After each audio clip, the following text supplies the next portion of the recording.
Hi friends, how are you? So today is 10th April. Very good morning. चलिए आप देखते हैं क्या है। एक तो पेज वन पे रिलीजियस फेथ पे लेके कोड का आया हुआ है। एक तो हमें पता है कि आर्टिकल 25 कहता है constitution freely profess practice and propagate religion. But एक बात और याद रखिएगा, religious faith is also a part of fundamental right to privacy. और ये राइट टू प्रिवेसी को राइट टू लाइफ आर्टिकल 21 का हिस्सा माना है। सुप्रीम कोर्ट की जो रूलिंग आई थी इन 2020। तो याद रखिएगा, रिलीजियस फेथ अगर आए तो आर्टिकल 25 से रिलेटेड भी है, and it is related to right to privacy. And right to privacy is part of right to life, article 21। उसके बाद पेज वन पे था जिसमें आपने देखा होगा कि यूएस ने कुछ उसकी जो शिप की मूवमेंट्स है, इंडिया ने एतराज जताया है। उसमें आती है एक टर्म आ रही है फ्रीडम ऑफ नेविगेशन। थोड़ा सा हमें ये देखना है कि फ्रीडम ऑफ नेविगेशन है क्या। बेसिकली ये कि देखिए, डेली के प्रोटेस्ट होते हैं आपस में, कंट्रीज के होते रहते हैं डिस्प्यूट्स छोटे मोटे। उनको नहीं देखना, बट हमें थोड़ी बेसिक टर्म्स देखनी होती हैं, क्योंकि यही पूछी जाती हैं प्रीलिम्स में कि what is freedom of navigation, क्या है ये बेसिकली। अगर इंटरनेशनल लॉ के हिसाब से देखें तो इसका बेसिक फंडा ये है कि कोई भी जहाज, शिप अगर किसी देश का झंडा लेके जा रही है तो उसको किसी भी बाकी देश के मुल्कों से परेशानी नहीं होनी चाहिए। उसको इंटरफेयर नहीं करना चाहिए किसी और स्टेट्स को उसमें। अपार्ट फ्रॉम द एक्सेप्शंस, इसमें एक्सेप्शंस भी हैं जो इंटरनेशनल लॉ में ही लिखी गई हैं। और अगर इंटरनेशनल लॉ के रियान से देखा जाए तो ये इसको डिफाइन किया जाता है कि freedom of movement for vessels, freedom to enter ports and to make use of plant and docks to load and unload goods, to transport goods and passengers also. ठीक है, इंटरनेशनल लॉ के time में देखा जाए तो ये इसकी definition है। और इसको United Nations convention on the law of sea, आपने सुना होगा यूनक्लॉस बोलते हैं जिसको, उसके आर्टिकल 87 में भी शामिल किया गया है। और दूसरी बात ध्यान रखने वाली बात यह है कि all the United member states अभी तक उन्होंने रेटिफाई नहीं किया है United Nation convention on the laws of the sea. ये याद रखिएगा कि all the UN member states have ratified, no, सबने नहीं किया है, काफियों ने कर दिया है। थोड़ा सा यूएन क्लॉज का देखते हैं क्या है ये एक law of the sea treaty है जिसको फॉर्मली कहते हैं third United Nations convention on the law of sea, जिसको अडॉप्ट किया गया था 1982 में। ये फोर्स में आई थी 1994 में। ठीक है, इस कन्वेंशन ने एस्टैब्लिश किए थे कॉम्प्रिहेंसिव सेट ऑफ रूल्स जो गवर्न करेंगे ओशियंस को। एंड बाकी उन्होंने जो पुरानी United Nation convention sea law of the sea पे, उसको रिप्लेस कर दिया था इस वाली ने। तो याद रखिएगा, थर्ड यूनाइटेड नेशन कन्वेंशन जो हुई थी लॉ ऑफ द सी पे, उसने पुरानी सारी कन्वेंशन को रिप्लेस कर दिया था। वो अडॉप्ट हुई थी 1982 में, फोर्स में आई थी 1994 में। उस कन्वेंशन के हिसाब से डिफाइन किया गया 12 nautical miles from the baseline as territorial sea limit, और 200 नॉटिकल माइल्स को एक्सक्लूसिव इकोनॉमिक जोन लिमिट को डिफाइन किया गया है। इससे ज़्यादा कुछ करने की जरूरत नहीं। 12 नंबर और 200 नंबर ये याद रख लेना, 1982 याद रख लेना, 1994 याद रख लेना। और फ्रीडम ऑफ नेविगेशन क्या हमने बेसिकली देख लिया है। ये आर्टिकल 87 है यूएन क्लॉज का, ये भी याद रखिएगा। सारी यूएन मेंबर स्टेट्स ने रेटिफाई नहीं कर रखा है कन्वेंशन, ये भी याद रखिएगा। उसके बाद नेक्स्ट नोट आप देखिए, एक आपको पता होगा कि वाराणसी के सिविल कोर्ट ने कहा है कि एएसआई सर्वे कर सकता है वागे ज्ञान वापी मॉस्क को, कि ताकि वो पता चले कि वो डिमोलिश करके बनाया गया था क्या हिंदू टेम्पल को। देखिए, ये चीज़ नहीं होनी चाहिए। और इसके लिए अगर ये हो गया तो बेफालतू में ये फ्लड गेट्स खोल देगा, बहुत सारे रिलीजियस डिस्प्यूट्स खड़े कर देगा। तो ये नहीं होना चाहिए था। अगर आपके पास क्वेश्चन आता है, प्रीलिम्स के लिए नहीं, प्रीलिम्स में आपको क्या ध्यान रखना है, प्लेस ऑफ वर्शिप एक्ट 1991 जो हम ऑलरेडी डिस्कस कर चुके हैं ब्रीफ, मतलब बहुत डिटेल में, उसी को याद रखिएगा। अगर आपके पास पेपर में आता है या मेंस में, तो आपने पहले प्लेस ऑफ वर्शिप एक्ट को डिफाइन करना है। और उसके बाद आप रिसेंट का ये केस दे सकते हैं और उसमें बोल सकते हैं कि ये अगर है तो बहुत गलत इंटरवेंशन है, क्योंकि इस वजह से बहुत सारे रिलीजियस डिस्प्यूट हो सकते हैं। और ये पॉलिटिकल गेम है, क्या ये होना नहीं चाहिए।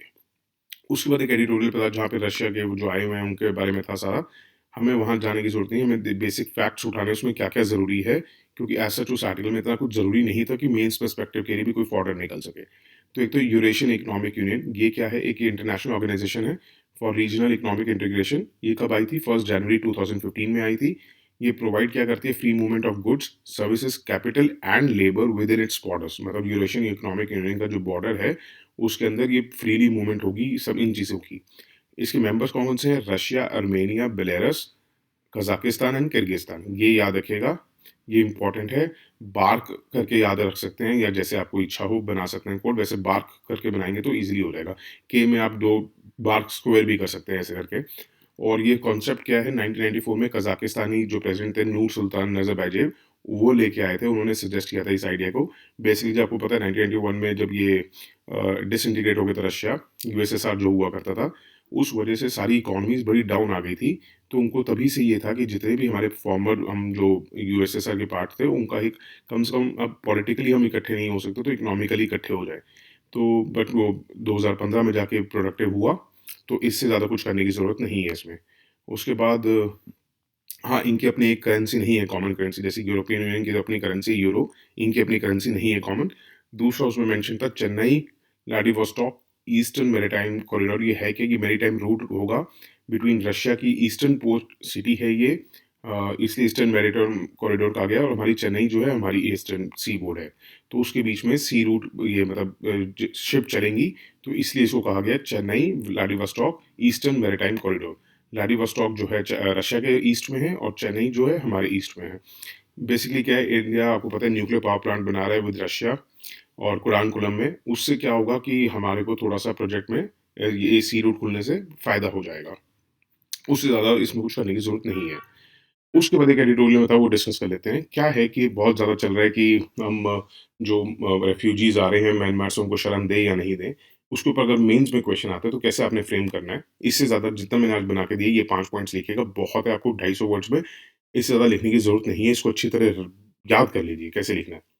देखिए क्या है कि एक तो हमारे दिक्कत क्या आती है, इलीगल माइग्रेंट्स और रेफ्यूजीज को हम क्यों आइडेंटिफाई नहीं कर सकते, क्योंकि हमारे एज पर इंडियन लॉ हमने बोथ कैटेगरीज को एक ही लॉ के अंदर रखा हुआ है, इस एक्ट में, फॉरेनर्स एक्ट 1946।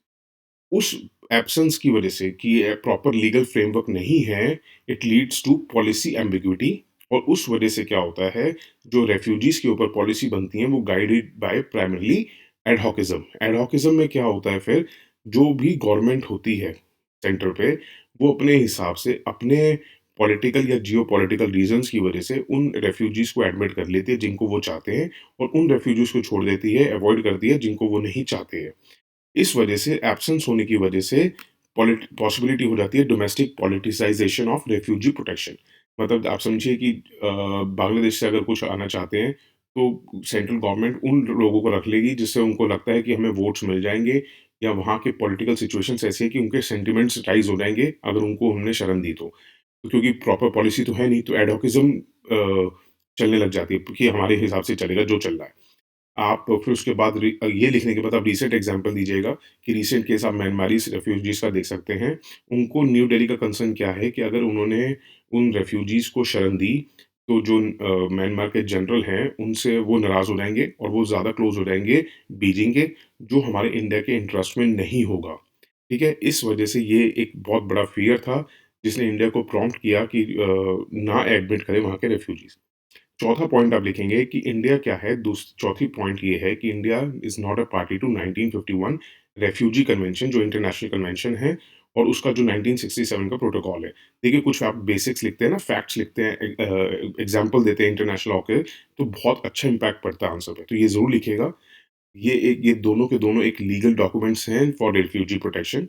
अब हमने क्यों इसमें पार्ट नहीं लिया रखा है, हम उसका भी रीज़न लिखेंगे। क्या है कि उसमें डेफिनेशन जो रेफ्यूजीज़ की दी गई है, वो सिर्फ़ उनको दी गई है जो वायलेशन ऑफ जिनके हुआ है सिविल और पॉलिटिकल राइट्स पे। इकोनॉमिक राइट्स को नहीं जोड़ा गया है, क्योंकि उनको पता था कि अगर हम इकोनॉमिक राइट्स को जोड़ेंगे रेफ्यूजीज़ के डेफिनेशन में, तो वो मेजर बर्डन होगा डेवलप्ड वर्ल्ड पे। तो इस वजह से न्यू दिल्ली ने हमेशा हाईलाइट किया ये रीज़न कि अगर आप करना चाहते हैं तो इकोनॉमिक राइट्स को भी, वायलेशन ऑफ इकोनॉमिक राइट्स को भी इंक्लूड कीजिए, अगर आप चाहते हैं दिल्ली असम में एडमिट हो तो। इस वजह से हमने उसमें एक्सेशन नहीं किया है उस ट्रीटी पे। उसके बाद आप लास्ट में कंक्लूजन लिखेंगे कि देखिए आपको पता है सीएए है, it is not the answer to this problem, क्योंकि एक तो पहली बात तो वो सबसे बड़ा डिस्क्रिमिनेटिंग नेचर का है। दूसरा पॉइंट ये है कि सीएए जो है रेफ्यूजी अवॉइडेंस के लिए है, रेफ्यूजी प्रोटेक्शन के लिए नहीं है। अब क्या करना चाहिए, कंक्लूजन में आपको लिखना है कि इंडिया, पहली बात तो हमें क्या करना चाहिए, मस्ट मेक अ डिस्टिंक्शन, हमें डिस्टिंक्शन बनानी चाहिए, मतलब डिफरेंस करना चाहिए कि what are temporary migrant workers, what are illegal migrants, और क्या रेफ्यूजीज का है।